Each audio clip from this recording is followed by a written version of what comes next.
Mesdames, Messieurs, bonsoir et bienvenue à cette nouvelle édition d'Information en langue française sur Afrique Média. Merci également de nous recevoir chez vous. Ce bulletin d'information aujourd'hui, nous l'ouvrons par le Mozambique où l'opposition a donc quitté la table des négociations lors du dialogue politique. Elle a annoncé le 24 octobre 2018 la suspension de sa participation aux négociations de paix entamées avec le pouvoir afin de mettre fin aux violences récurrentes dans le pays. Après avoir donc fait planer la menace depuis plusieurs jours, l'opposition mozambicaine passe à l'acte. Une décision prise après la publication mercredi dernier des résultats des élections locales du 10 octobre 2018, donnant vainqueur le Frélimo au pouvoir dans 44 municipalités. Verdict contesté du reste par le principal parti d'opposition qui dénonce des fraudes. La Renamo annonce qu'elle consacrera désormais son énergie dans les conflits électoraux. Le principal parti d'opposition accuse en effet le pouvoir de lui avoir volé la victoire dans 5 municipalités lors de ces élections. Elle conditionne désormais son retour à la table des négociations de paix à la résolution du contentieux électoral. Les opposants ont déposé un recours devant la justice. Nous mettons le cap cette fois-ci en Éthiopie où le pays a désormais un nouveau président de la République. Eh bien, c'est une femme qui a donc pris la tête de la magistrature suprême, une première dans ce pays-là qui mise désormais sur la parité dans son gouvernement. C'est un reportage signé par Junior Wafo. Sahle-Work Zewde est la nouvelle présidente de l'Éthiopie. Elle a été nommée ce 25 octobre 2018 par le Parlement éthiopien en remplacement du démissionnaire Mulatu Teshome qui occupait la fonction depuis 2013. Les raisons de son départ sont jusqu'ici inconnues. La 4e chef d'État éthiopienne depuis l'adoption de la Constitution de 1995 était ambassadrice d'Éthiopie en France, au Sénégal et à Djibouti. Représentante permanente auprès de l'autorité intergouvernementale pour le développement est-africain, représentante de l'Éthiopie aux Nations Unies. La nomination de la diplomate à ce poste s'inscrit dans la démarche du Premier ministre Abiy Ahmed d'instaurer la parité dans le gouvernement éthiopien qui est composé jusqu'à ce jour de 10 femmes et 10 hommes. Rappelons que la fonction de président de la République est purement honorifique en Éthiopie car toutes les prérogatives sont dévolues au Premier ministre. Au Cameroun, Paul Biya a donc été élu par le peuple en tant que président de la République pour la 7e fois. C'est donc sa réélection justement a été confirmée par la Cour constitutionnelle le 22 octobre 2018 au Cameroun. C'est donc une victoire que célèbrent les partisans, ceux qui l'ont aidé justement à accéder à la magistrature suprême. Ce fut le cas à Yaoundé 2. C'est un reportage que signe notre correspondant Aboubakar Sidika depuis Yaoundé.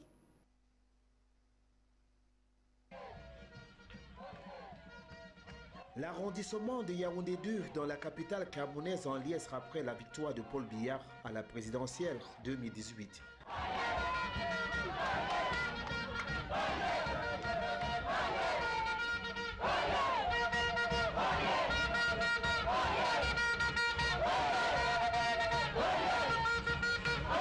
Le carrefour de la sous-préfecture de Yaoundé 2 à Tinga se vit transformer en une place de méga-fête avec un concert au rythme et son d'une victoire que le maire de la zone qualifie de victoire historique. Au regard de ce qu'a été la campagne, les prises de position et les diverses déclarations des autres candidats ou leurs représentants à propos de l'avenir du Cameroun ou même encore du président sortant, grand vainqueur de cette élection. C'est vraiment une réaction à chaud. Oui. Hein? C'est la vraie chaleur. Parce qu'on a eu peur du Cameroun. Le président Paul Biya a bien organisé ces élections. Il a bien préparé le terrain.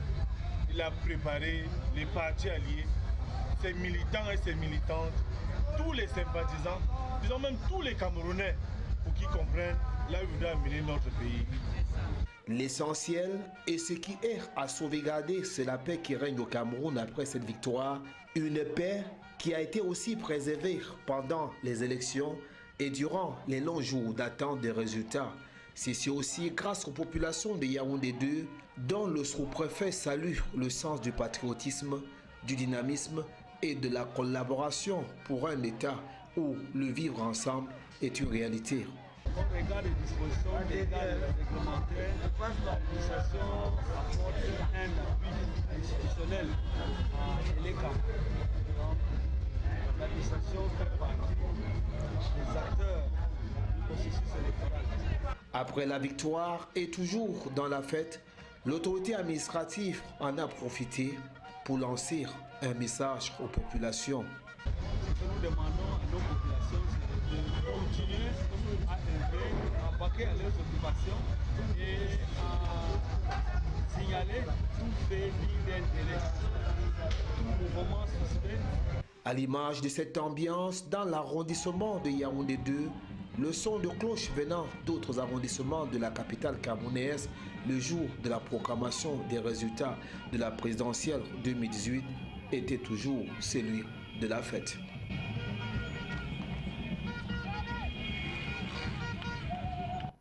Au marché Mokolo, toujours dans la ville de Yaoundé, les vendeurs à la sauvette donc ont eux aussi fêté la réélection de Paul Biya en tant que président de la République. Notre correspondant Aboubakar Sidik était avec eux. C'est notre correspondant depuis Yaoundé. Son reportage. Le champion a remporté la présidentielle 2018 au Cameroun. Eux, ce sont les sauveteurs du marché Mokolo à Yaoundé, réunis dans le cadre d'une association. Ils ont fêté, comme la plupart de tous ceux qui ont soutenu la candidature de Paul Biya à la présidentielle 2018, cette victoire qu'ils disent bien méritée au regard de ce que le président Paul Biya abat comme travail au Cameroun. Je dis merci. Vraiment, cette victoire, elle n'est pas venue au hasard. Ça fait 7 mois que nous travaillons. Et ce travail, c'est moi-même qui l'ai mis sur pied. Parce qu'en principe, c'est depuis 2014 que les sauveteurs à travers le Cameroun Tribune avaient appelé le président Paul Biya à être candidat. Alors il fallait qu'on mette les stratégies pour convaincre nos camarades, expliquer le bienfait du président de la République et le rôle de la paix. Parce que sans la paix, on ne peut rien faire, on ne peut pas travailler. Les problèmes des commerçants du marché Mokolo occupent une place de choix dans l'agenda politique du président Paul Biya à travers déjà ce que les autorités administratives et municipales font sur le terrain. Les sauveteurs du marché Mokolo saluent l'action et ont exprimé à leur manière leur joie de voir leur champion décrocher un autre septennat. Cette animation qui a su chauffer tout le marché Mokolo en présence des officiels de l'arrondissement de Yaoundé 2 n'est qu'un début. La prestation de ces mains est un autre moment qu'ils annoncent encore plus électrique avec des groupes de danse et des artistes du terroir. Toujours au Cameroun, le 24 octobre 2018, la communauté mondiale fêtait la 71e journée des Nations Unies. Et donc le Cameroun s'est joint à cette communauté-là pour célébrer cette journée. C'est un reportage signé par Patrick Eya, notre correspondant depuis Yaoundé. Le 24 octobre 2018, le Cameroun s'est joint au reste de la communauté internationale pour la célébration de la 73e édition de la journée des Nations Unies. Placé cette année sous le thème « L'énergie, moteur des objectifs de développement durable au Cameroun ». Et c'est la représentante résidente du système des Nations Unies au Cameroun qui a présidé les travaux aux côtés du ministre délégué chargé de la coopération avec le Commonwealth. Une série d'activités sera donc organisée après la levée de couleurs par les casques bleus et la police camerounaise, suivie de l'exécution de l'hymne national du pays. On va également assister aux projections vidéo sur la coopération entre le Cameroun et les Nations Unies, ainsi que la problématique de l'énergie dans la mise en œuvre des objectifs pour le développement durable. La coordinatrice résidente du système des Nations Unies au Cameroun va procéder à la lecture du message du secrétaire général des Nations Unies, qui est tout à fait clair par rapport à cette célébration. Après quelques intermèdes de musique, on va assister au vernissage des photos en mémoire de Kofi Annan, ancien secrétaire général des Nations Unies, décédé récemment. Encore au Cameroun, c'est l'avocat Akere Mouna qui a donc été condamné à 3 ans de prison avec sursis pour faux et usage de faux. Et ceci au lendemain de la proclamation des résultats du scrutin selon une décision de justice obtenue ce mercredi 24 octobre 2018. Akere Mouna avait retiré sa candidature, faut le rappeler, à la présidentielle de 2018 au Cameroun au profit de l'opposant Maurice Kamto. Un tribunal de Yaoundé a jugé mardi dernier Akere Mouna coupable de dissimulation de procédure et faux et usage de faux dans le cadre d'une affaire de gestion de l'héritage familial. Selon la décision, M. Mouna est aussi condamné à payer 100 millions de francs CFA, soit 15 000 euros de dommages et intérêts, ainsi qu'une amende et des frais de justice s'élevant à 1,5 million de francs CFA, soit 2200 euros. Ce jugement n'est pas définitif. Il peut néanmoins faire appel si justement la Cour suprême le permet. Akere Mouna est connu pour son implication dans la lutte anticorruption. L'ancien bâtonnier du Cameroun a été vice-président de l'ONG internationale Transparency et a fondé son antenne camerounaise. Le jugement a été prononcé à la suite d'une plainte d'une ex-ministre Amatoutou Mouna, sœur cadette d'Akere Mouna, qui conteste la gestion par celui-ci de l'héritage familial. La plaignante estime que son aînée s'est arrogé le droit de gérer les biens familiaux alors qu'elle n'a jamais eu connaissance d'un jugement d'hérédité établi après la mort de leur père Salomon Tanen Mouna, ancien premier ministre camerounais. Après justement le Cameroun, nous mettons le cap au Libéria où le président de la République, George Weah, a déclaré la gratuité du premier cycle universitaire dans son pays. Cette annonce a donc été faite le 23 octobre 2018 par le chef de l'État lors d'une cérémonie à l'université. C'est un reportage signé par Halid Mama. Le premier cycle universitaire est désormais gratuit au Libéria. C'est du moins ce qu'a annoncé le président George Weah lors d'une cérémonie à l'université. Cette déclaration du chef de l'État arrive après de multiples plaintes faites par les dirigeants de l'université.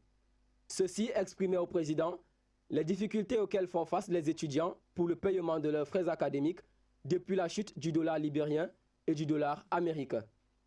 À ce sujet, le président soutient que l'incapacité des jeunes libériens à poursuivre leurs études représente un obstacle pour leur participation au développement du pays. Dans la même veine, l'ex-footballeur a mentionné que sur 20 000 étudiants, seuls 12 000 assistent aux cours. 5 000 le font grâce aux bourses et 8 000 n'y assistent pas. Pour cause, leur manque de moyens financiers ou d'aide dans le processus de paiement des frais universitaires. À titre de rappel, George Weah a été élu en 2017 comme président du Libéria sur un programme destiné à lutter contre la pauvreté, mais aussi à relancer l'économie du pays. Au Bénin, la capitale économique du pays, à savoir Cotonou, abrite le salon africain de l'innovation et de l'invention de la technologie. C'est donc l'objectif de ce salon, justement, qui se tient au Bénin, est de promouvoir le défi de l'innovation technologique dans le pays. C'est un reportage signé par Junior Roifo. Pour le ministre en charge de l'Industrie et du Commerce, Serge Aissou, ce salon permettra d'accompagner l'organisation de la propriété intellectuelle dans la démonstration du génie des inventeurs africains. Car, faut-il le rappeler, plus de 50 inventeurs en provenance de 17 pays sont attendus dans la capitale béninoise. Créé en 1997, ce salon se tient tous les 2 ans dans l'un des États membres de l'OAPI et vise à réunir des inventeurs, les entreprises et les institutions de financement dans un cadre approprié. Cette 7e édition se fera autour de plusieurs articulations, notamment l'exposition des meilleures inventions et innovations, des ateliers, des conférences et des compétitions interuniversitaires. Parmi les pays ayant manifesté leur désir d'organiser cette édition, le Bénin a su répondre aux attentes de l'organisation de la propriété intellectuelle en respectant les critères de sécurité, d'infrastructures hôtelières et d'accessibilité. Au terme de cette édition, le rendez-vous sera pris pour la prochaine. Nous serons alors en 2020. Au Burkina Faso, le président de la République, Roch-Marc Christian Kaboré, a lancé un appel au Canada. C'était donc ce 23 octobre 2018, un appel justement pour l'aider à lutter contre le terrorisme et qui sévit dans son pays depuis quelque temps déjà. Une intervention qui arrive donc à la suite de la visite du gouverneur du Canada, Julie Payette, au Burkina Faso il y a seulement quelques heures dans le pays. C'est un reportage signé par Halid Mama. Le président burkinabé a demandé de l'aide au Canada pour la formation des troupes du G5 Sahel. Cette force conjointe de la lutte contre le terrorisme est constituée du Nigeria, du Mali, du Tchad, du Burkina Faso, du Niger et du Sénégal. Pour la gouverneure canadienne Julie Payette, les discussions se sont accentuées lors de cette visite sur l'aspect du développement et de la sécurité du Burkina Faso. Le partenariat entre ces deux États a été établi depuis 1960, date de l'indépendance du Burkina. Depuis lors, les échanges commerciaux entre les deux pays ne cessent d'être chiffrés à des millions de dollars. 58,4 millions de dollars d'exportation canadienne et 7 274 dollars d'importation. Depuis 2016, le Burkina Faso est la cible des djihadistes. Les derniers attentats en date sont celui du Cappuccino le 15 janvier 2016 et celui du 13 août 2017 au café Al-Aziz, Istanbul. Ces attentats faisant de nombreux morts et de nombreux blessés. En Tanzanie, le plus grand barrage hydroélectrique en Afrique, Stigler's Gorge, sera construit par l'Égyptien arabe Contractor d'une puissance de 2100 MW. Le lancement de ce projet sera en présence du président égyptien Abdel Fattah al-Sisi, qui est invité par le président tanzanien John Magufuli. Le barrage hydroélectrique Stigler's Gorge, d'une puissance de 2100 MW, devrait produire 5920 gigawatts par heure chaque année, avec une longueur de réservoir estimée à 100 km et va nécessiter l'investissement colossal de 3,6 milliards de dollars. L'État tanzanien a loué 307 millions de dollars du budget de l'État 2018-2019 à la construction de ce barrage qui devrait être opérationnel en 2021. Une partie de la production sera exportée vers les pays d'Afrique de l'Est et permettra des rentrées en devises pour le pays. Ce sera donc le second plus grand barrage d'Afrique orientale après celui de la Grande Renaissance d'Éthiopie d'une capacité de 6450 MW. C'est en 2016 que le projet a été remis au coup du jour et en juillet 2017, le président tanzanien John Magufuli, surnommé le bulldozer pour ses nombreuses constructions de routes et d'infrastructures, a donc confirmé la réalisation de ce barrage assez controversé. Au Nigeria, c'est la ministre des Finances qui a donc dit non à la croissance démographique. La ministre des Finances du Nigeria a clarifié ses propos sur la façon dont le gouvernement entend faire face à la croissance démographique. S'exprimant lors du sommet économique annuel du Nigeria dans la capitale Abuja, Ahmed a déclaré que le gouvernement avait appelé les dirigeants traditionnels et les organisations religieuses à s'attaquer au problème. Il y a 30 ans, une tentative du président Ibrahim Babangida de mettre en œuvre une politique de contrôle des naissances n'a pas été accueillie favorablement. Il a donc essayé de limiter chaque couple à un maximum de 4 enfants sans tenir compte des sensibilités culturelles et religieuses. Selon l'ONU, le pays est en voie de devenir la 3e nation la plus peuplée du monde après la Chine et l'Inde d'ici le milieu du siècle. L'organisation met en garde contre les défis que cette forte croissance pose en termes d'offres d'éducation, de soins de santé et d'emploi. Le taux de chômage au Nigeria s'élève actuellement à près de 20%. En 2016, 45% des diplômés étaient au chômage. Le Nigeria est le pays le plus peuplé d'Afrique avec une population estimée à 186 millions d'habitants. Au Royaume-Uni, c'est donc une première parce qu'une femme noire a donc été nommée professeure d'histoire. L'université britannique BASPE vient d'attribuer à Olivette Otele la présidence d'une chaire d'histoire. Rappelons que cette Olivette Otele est donc d'origine camerounaise. En annonçant la grande nouvelle sur son compte Twitter, Olivette Otele espère que sa nomination ouvrira la porte à de nombreuses femmes qui travaillent dur et plus particulièrement aux femmes noires dans le monde universitaire, dans la force, la paix et l'amour de son peuple. Olivette Otele est une historienne spécialiste des questions coloniales et post-coloniales. Avant d'occuper son poste à Bète, Olivette Otele était professeure agrégée à l'université de Paris 13. Elle est titulaire d'un doctorat de l'université La Sorbonne de Paris. Les recherches de Madame Otele portent sur les liens entre l'histoire, la mémoire, la mémorialisation et la politique en relation avec l'esclavage transatlantique. Plus généralement, elle travaille sur l'histoire des personnes descendantes d'Afrique, l'identité, la race et la cohésion sociale entre Grande-Bretagne et la France. Olivette Otele est aussi l'auteur de nombreuses publications, parmi lesquelles Ouganda et l'armée de résistance du Seigneur ou les implications politiques et religieuses d'une guerre sainte en Afrique noire, pour ne citer que cela. Au Yémen, donc, le pays souffre d'une grande famine depuis quelque temps. Déjà, la moitié de la population yéménite peine à se nourrir convenablement alors que le pays reste en proie à un violent conflit. 14 millions de personnes sont confrontées à des conditions de pré-famine selon l'ONU. Le coordinateur humanitaire a déclaré qu'un travail d'enquête a montré que le nombre de personnes dont la survie dépendait entièrement de l'aide humanitaire était supérieur de 3 millions, contrairement à ce que l'on pensait, d'où le risque évident de famine. Et selon les médecins, le nombre de décès émanant de facteurs liés à l'alimentation est en hausse.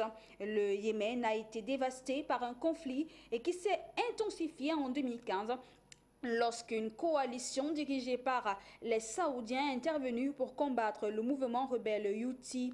Ce mouvement avait pris le contrôle d'une grande partie de l'ouest du pays et forcé le président Abdroboud Mansour Hadi à s'exiler. Au moins 6 660 civils ont été tués et 10 560 blessés pendant la guerre, selon l'ONU. Les combats et le blocus partiel de la coalition ont également poussé 22 millions de personnes dans une situation critique avec pour seule solution de survie l'aide humanitaire. Le conflit a aussi créé la plus grande urgence de sécurité alimentaire au monde et provoqué une épidémie de choléra qui touche 1,1 million de personnes. Et nous terminons ce bulletin d'information par le Portugal qui est donc touché par une érosion côtière. Le Portugal est l'un des pays européens les plus affectés par l'érosion côtière. Dans certaines régions, l'océan Atlantique a gagné une centaine de mètres sur le littoral. À Esposense, dans le nord du pays, des rochers et des sacs de sable ont été déposés pour tenter d'enrayer la montée inexorable des eaux qui menacent de nombreuses habitations qui ont été construites le long de la plage. Les propriétaires de ces maisons sont inquiets et craignent que les mesures prises par l'État portugais ne soient pas suffisantes. Le vice-président de l'Agence portugaise de l'environnement reconnaît que les digues érigées pour protéger le littoral à certains endroits accentuent l'érosion d'autres zones de la côte qui se retrouvent plus exposées. Et pour préserver le littoral, il faut du sable, beaucoup de sable même. Le gouvernement portugais a donc décidé d'en verser 35 millions de mètres cubes sur les plages les plus vulnérables. Pour les ingénieurs en hydrologie de l'Université de Porto, c'est une initiative qui aurait dû être prise il y a déjà bien longtemps. Et voilà qui met un thème à cette autre édition d'information en langue française sur Afrique Média. De votre fidélité, nous vous remercions. N'oubliez pas que nos programmes se poursuivent sur votre chaîne panafricaine. Mesdames, Messieurs, où que vous soyez, nous vous souhaitons une bonne soirée.